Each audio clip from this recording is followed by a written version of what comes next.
ask black people, how would you feel if white people held an event every year on the coast, the South Coast, Gulf Coast, and we called it White Beach Weekend? And black people weren't allowed to attend this event.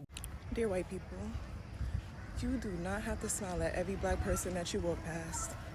I promise you do not have to prove to us that you're not racist by doing that. Don't feel obligated. Own your whiteness, bitch. White people, why is it that y'all don't like hearing about all the horrific things white people did during slavery and after slavery? Does it make you feel some sort of way? I just want to know. Hello brothers and sisters, I really hope you're all doing fine from wherever you're watching me from now. Some of the white folks cannot bear the pain of seeing the black people or the black community succeed.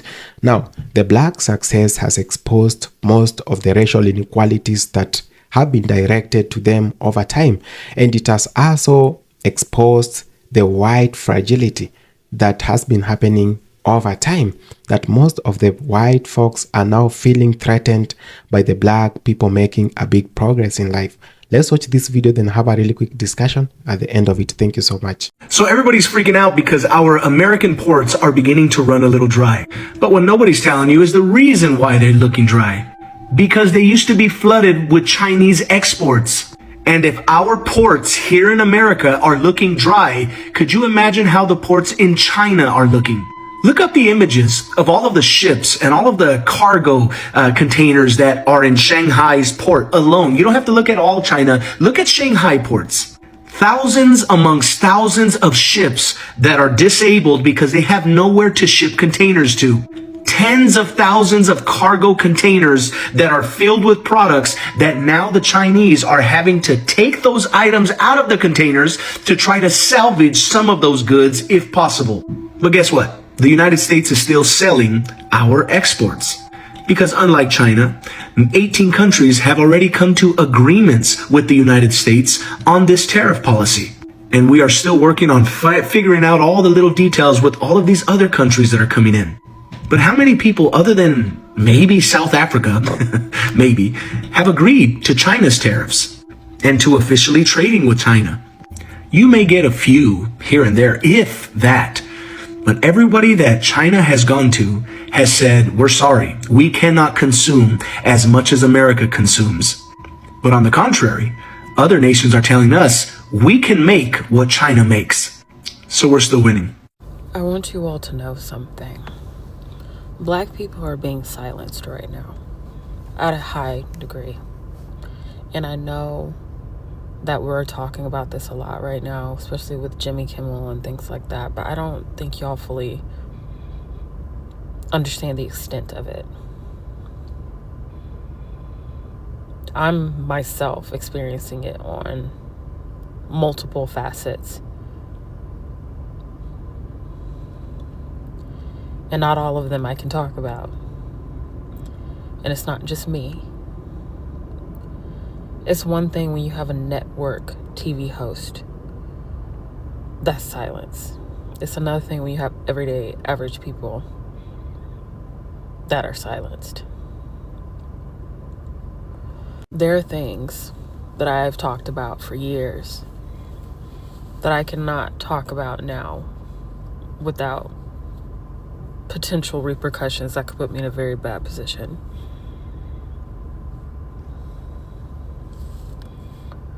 That's why when people talk about Kamala with what she has or hasn't said, what she will or will not do, what power she does or does not have, it really irritates me. You cannot look at her or any of us without heavily looking at it through the lens of us being black women. Okay? You will not see the full picture if you do not consider that, okay? Okay. Historically speaking, white people have always been adverse to manual labor. They have always found some way to source out their labor, whether it be tilling the lands, farming their food, mining the mines, the railroads. Now, in the age of manufacturing, it's all of their products, right? And the Chinese have been able to take advantage of this aversion. They've built their whole economy around it, in fact. It's actually funny because it's like a two-step mental process, because in white people's justification that they aren't made for manual labor. They've created a whole economy around servicing where they don't have to do manual labor, and then convince the entire world that people who do manual labor are less valuable. By service providing, I mean all the like computer, hello, how are you doing type shit, right? The email drafting and basically the corporate bourgeoisie world, right? And that's really just the slave versus the overseer mindset, right? Someone does all the work and then you have someone manage the workers. That's basically what white supremacy is. Racism has always just been their justification for not wanting to be laborers. And the job market, the corporate world, college educated, all of that is used to justify their aversion to labor. So here we are 159 years later, which is when slavery ended. We've established an entire economy around managing laborers. We source everything in America because of white people's aversion to labor, and then we slap logos on it, slap all this mental cognitive. Everything that white people have created is jumping mental loops to justify the fact that they do not labor at all. There's no difference in these products. They're all made in China, right? The only difference is they create this sense of branding and comfort around imaging and all of these things to get you to have the mental cognitive to buy the branding, because the products are all the same, because they're all made at the same factory.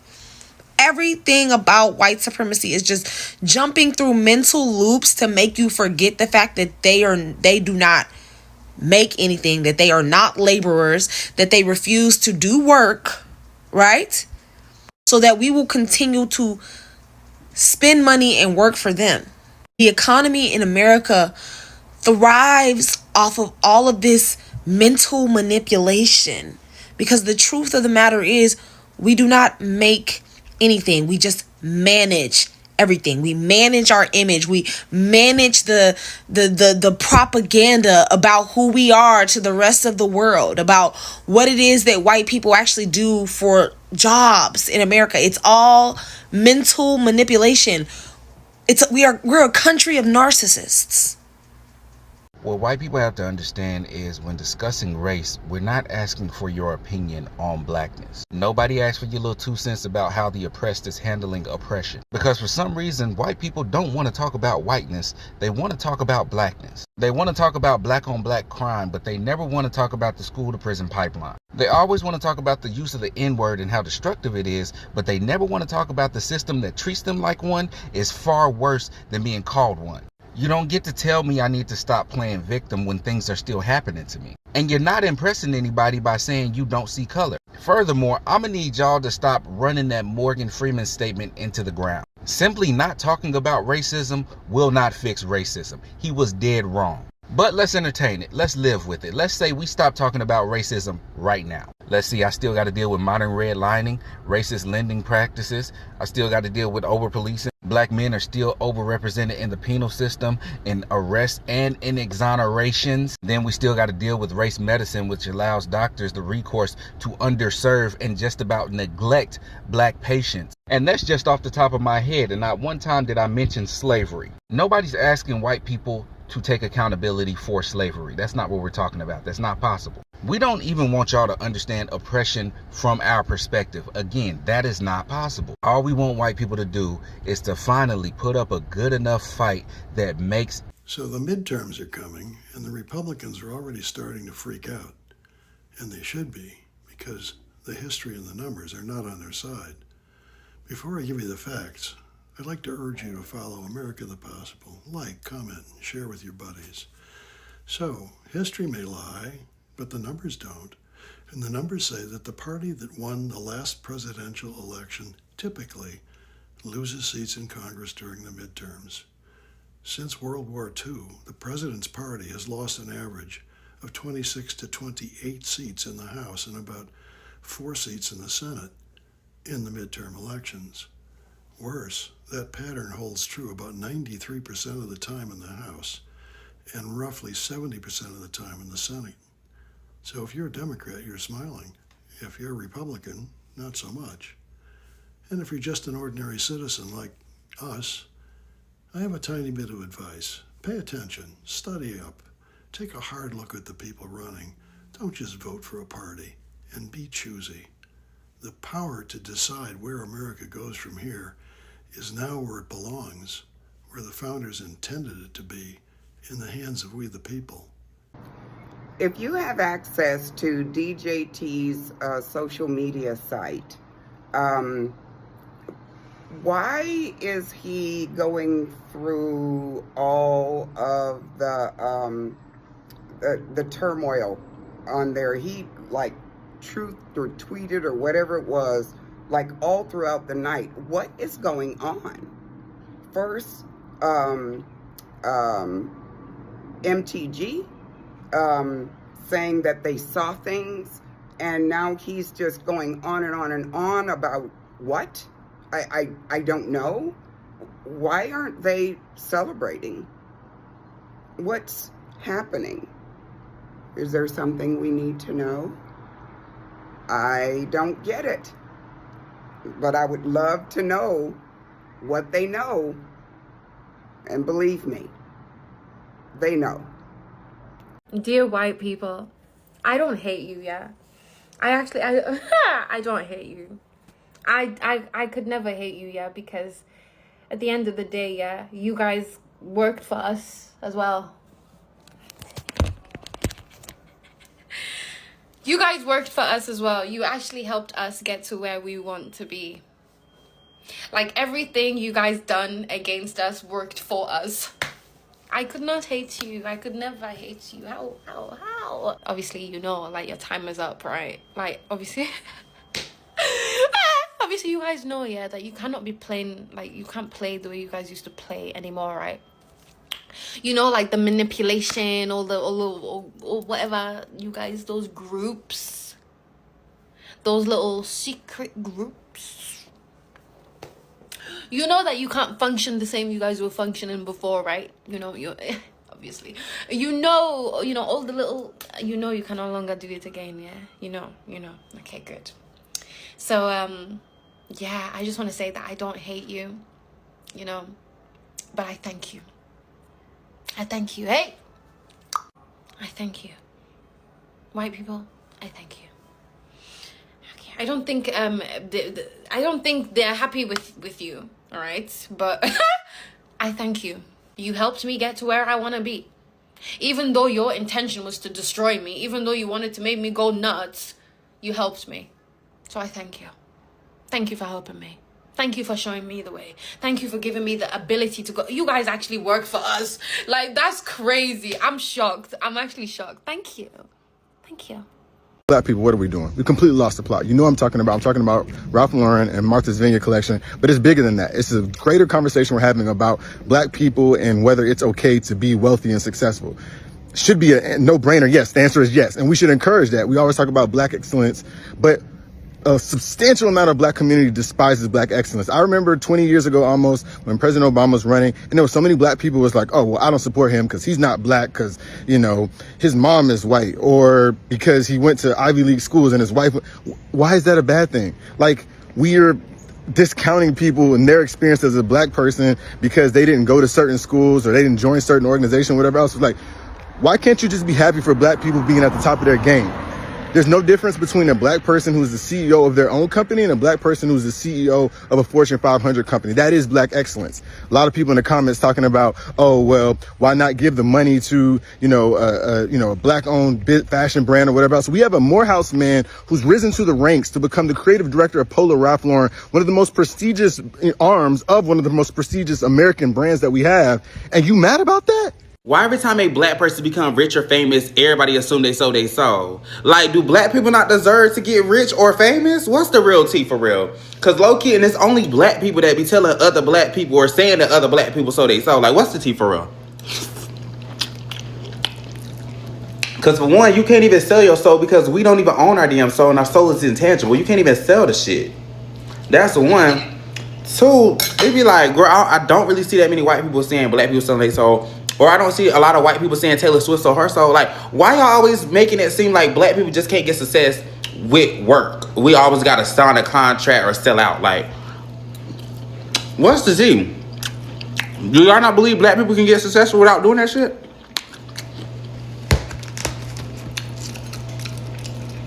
It's getting mad weird. No shade. Well, it's being weird. Like, I hate when people do that. All black people who become famous or rich is not selling out. I'm not saying all of them ain't selling it. So I'm not saying all of them ain't doing some weird things for some change. Because some people are. But come on now. Everyone y'all think they sold, yo. I just want to know. All right, so in 1860, I want you to guess how many white individuals owned slaves. Like, what percentage of white people in the US owned slaves? I'll give you 5 seconds. Across the entire white population in the US in 1860, 1.4% of individuals owned slaves. And I find this interesting because I rarely hear anybody talk about this. In other words, 98.5 to 98.6 out of every 100 white people did not own slaves. So my question to many Black Americans is, why do we continue to act like it was 100% of white people who owned slaves and all white people are responsible for it? Like, you'll see many Black Americans that love to talk about this history and get all, and they don't want to tell you this and they don't want to tell you that, but these same people conveniently leave out that the vast majority of white people did not have slaves. On top of that, many Black Americans act like there was not a civil war fought over slavery. The Civil War was fought over slavery, and over 300,000 male white Union soldiers died in this war. So in essence, there were whites who were fighting to keep us enslaved, and there were whites who were fighting to free us. But it seems like most Black Americans only tend to want to focus on the white Americans who wanted to enslave us. And they treat all white Americans as if they're part of that group, when the reality is clearly they're not and they weren't. Again, only like 1.4 to 1.5% of white individuals in 1860 owned slaves. So again, my 2 questions as of right now would be, why are we acting like all white people owned slaves and supported people owning slaves? And the other question is, why do we act as if there was not a civil war fought by white people to free us from being slaves? It's like many of us only want to focus on the side that was doing wrong and not the side that did right. And I think this is important clarity that's not talked about enough. Like, too many of us walk around acting like this was something all white people were doing. It wasn't. So acting like this was all white people is representing a skewed, inaccurate version of history. And many Black Americans somewhat base some of their feelings of white people based off of this skewed, inaccurate representation of history. And I think the more we can bring to light the reality of this can work to help alleviate some of the frustration that Black Americans have with white people, which I think overall would be beneficial. But then the next thing on top of this is it's about time to move on. Like, at some point, we have to move on. Like, if many Black people spent more time focused on bettering themselves and putting themselves in a better situation compared to talking about racism and white people and complaining about the past, many of us would be far better off. That's just the truth. A lot of that mental energy could go to something much more productive for you and your family and society as a whole. Also, just a reminder, I have a free email newsletter where I go into more detail on many of the topics that I talk about. I cover many things here the mainstream media does not want to cover. Also, like in this video, I show a lot of facts that are inconvenient to the narratives that people want to push. So the link to this is in my bio. Just go to my profile, click the link. You'll see the screen I just showed. Drop your email and hit subscribe and you'll be good to go. That's all I got for now. We'll see you in the next one. Now, since I posted the video about China exposing America for basically hiking up the prices for American people when it comes to our products and goods, everybody's like, yeah, I can't believe this, da-da-da. Now, I'm not one of those told you so people, but like, there are a group of people here in the U.S., and I'm part of them, that has been saying this for years, basically calling out America for their BS. And once again, because I'm Black, I mainly speak to the Black community. My whole life, I've been surrounded by Black people that literally put so much value into buying products that cost more or being associated with wealth and what wealth means here in this country. And we are like we're funding racism. Like, we're literally funding racism. yes, I was one of those kids that grew up hearing that, Tommy Hilfiger didn't want black people wearing Tommy Hilfiger.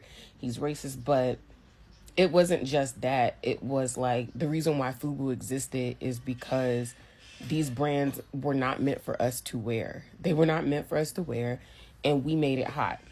Now, we can get into why we made it hot, how we made it hot, because it's simple math. And it's common sense. A lot of these black celebrities, we know black people make the world go round. They make things pop, they make things popular. And having, being the number one music genre, being the number one late night TV show, being the most recognizable actor, that means money.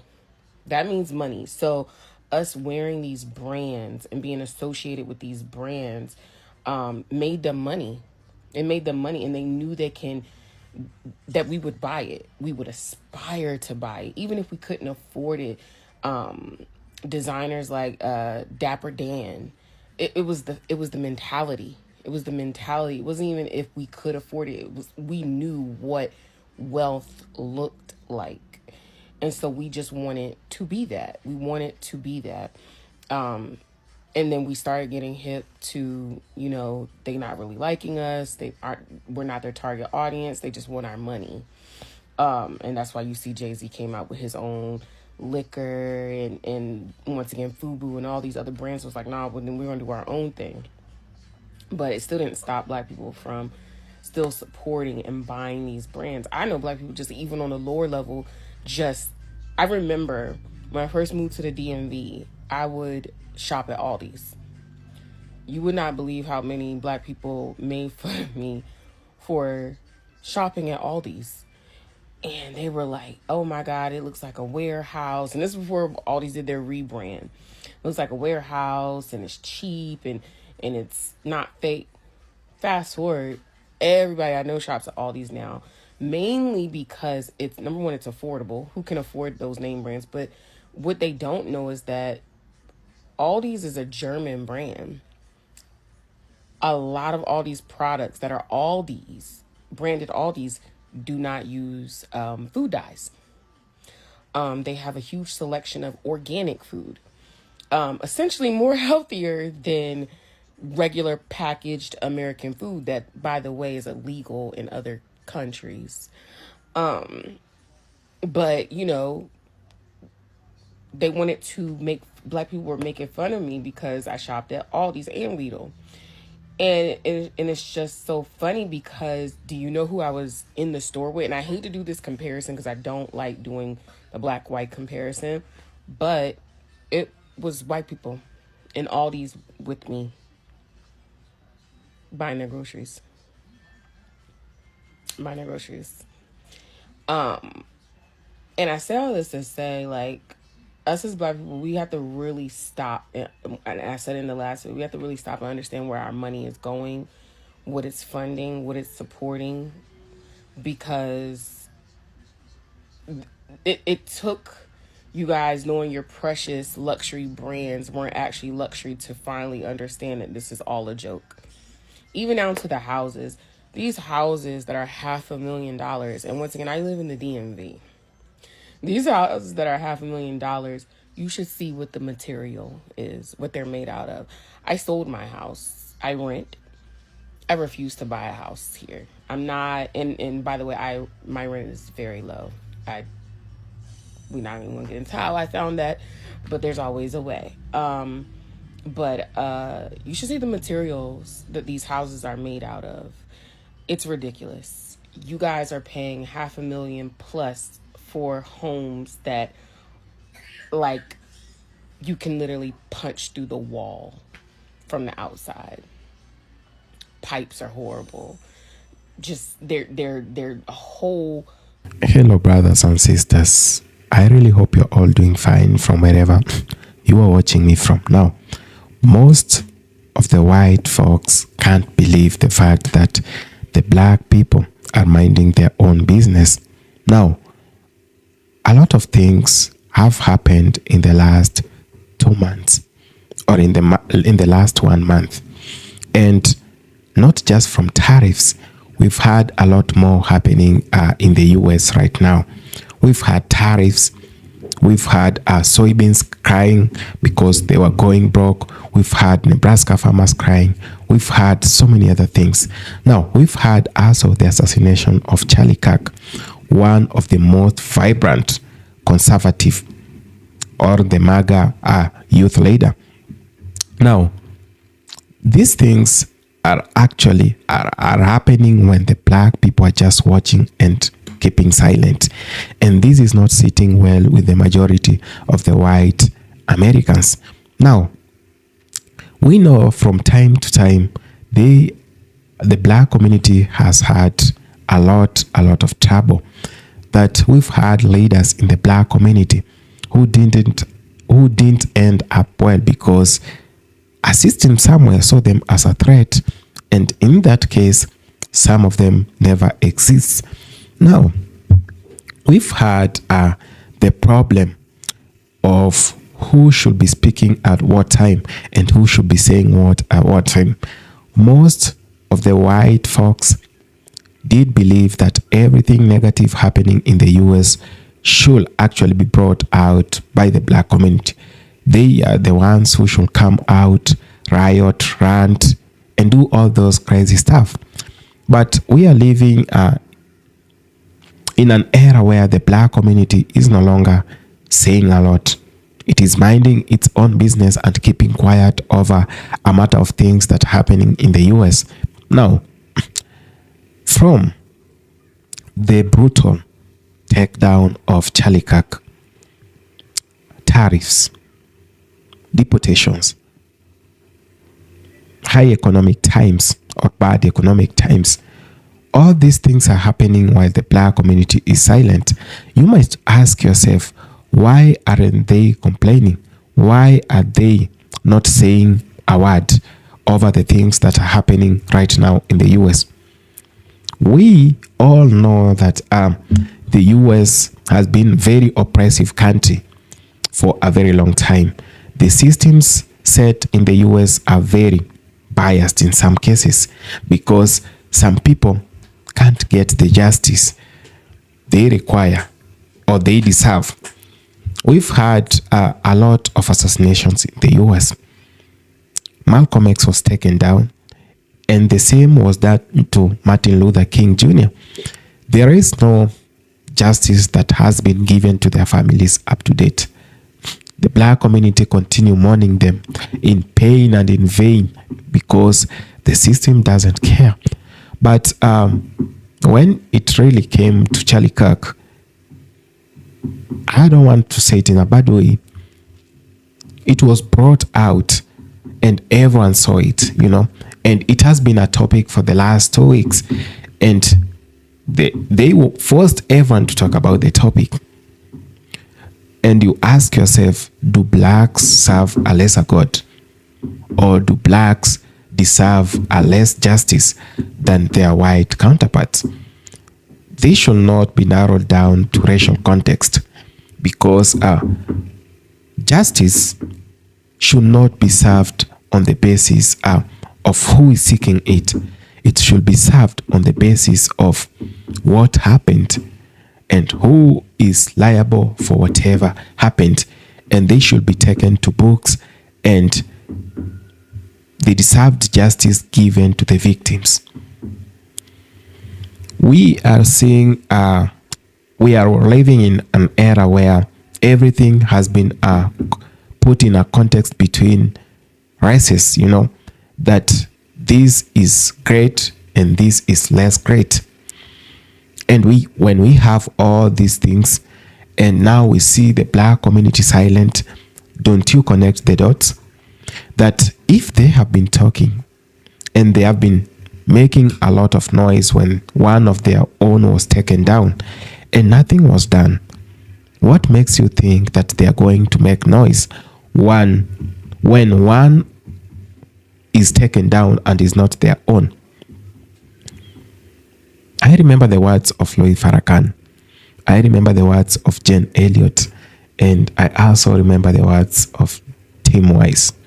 They all shared one message. when justice is delayed, then it is denied. Now, when justice is not given to the black people, when you pretend that justice is not deserved to the black community. Now, Louis Farrakhan argues out that God is going to take away justice from you, the white folks. What do we mean by saying this? Or what did he mean by saying this? He said that justice is not something that is given out of favor or partially, that today this person deserves justice, tomorrow they don't. Justice should be given on the basis of whatever happened. You will see a lot more people making noise that the black community is silent and they are trying to separate or alienate themselves from the realities in the US. Life hasn't been that easy to most of the black people in the US. We all know this. From the time of Jim Crow laws, when blacks were meant to be alienated from the white Americans, when blacks had their own schools, when blacks were not allowed to go to colleges that white people attend, when blacks were not allowed to do so many other things because they were kept back in whatever they call the ghettos. Now, that's when America started falling. America started falling the moment they used and dumped the same people who helped them grow their economy.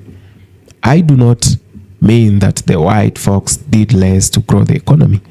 They did good as well. But now, figure it out in this case. The black people, after being taken to the US as slaves, that's the moment US and Europe gets industrial revolution. That's when it happened. The industrial revolution happened as a result of labor. They had adequate labor thanks to the black community. They worked for 300 years. Now, this is the 400th year. They have never been paid reparations. They have never been liberated. Whenever they had a leader who wanted to talk about this thing, the leader was taken down. How do you expect their response to be when crime takes over in the US? What do you want them to do when all these people oppose them whenever they came out to talk about police brutality, whenever they came out to talk about all these other things, including separations, when they came out to talk about mass incarcerations and all these other things? Let's be very, very honest and leave the mediocrity, because we have built stereotypes about the black race. And one of the most famous stereotypes is that the black community is dominated by violence and with a lot of anger and aggressiveness. Now, where does this aggressiveness comes from? Where does this anger comes from? I'll tell you, the anger, aggressiveness has come from the environment. As a result, they are trying to resist all the things and trying to adapt to the environment they have been brought up in. An environment which has oppressed them, an environment which has been so biased to them, an environment which has rejected them, in a system which has thrown them out after building the US. What else do you expect of them? Do you expect of them to come and clap for you whenever all these things are done to them?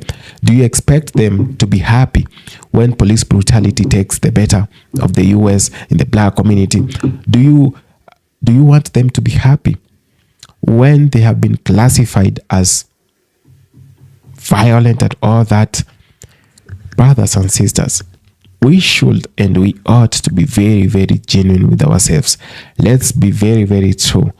The black community is not silent because they want to be silent. They are silent to stay away from trouble in the US. They have always ended up or landed in trouble whenever they talked about the things they are facing.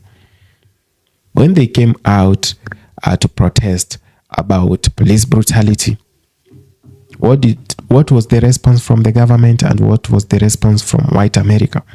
We all know when they have always been addressing hard economic times in the US, bad leadership, people said they are complaining a lot.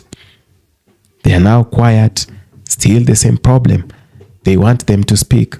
This brings me to a point where I think when you are used to talking and you keep quiet, your enemies are very stressed. And when your enemies do the worst to you, but you don't retaliate and just keep quiet, they think you're planning something evil against them. So they always want your voice. They always want to see you speaking. They always want to hear your mind and read your mind at the same time. I'm not for separation and divisions. I've been fighting and advocating for black and brown unity. I've been advocating for white and black unity. But this should come when or after forgiveness is done, reparations are paid, and mutual respect is upheld. Thank you so much for having taken the time to watch this video. I really appreciate it. If it's the first time on this channel, please consider subscribing, sharing, commenting, and liking the video. Thank you so much.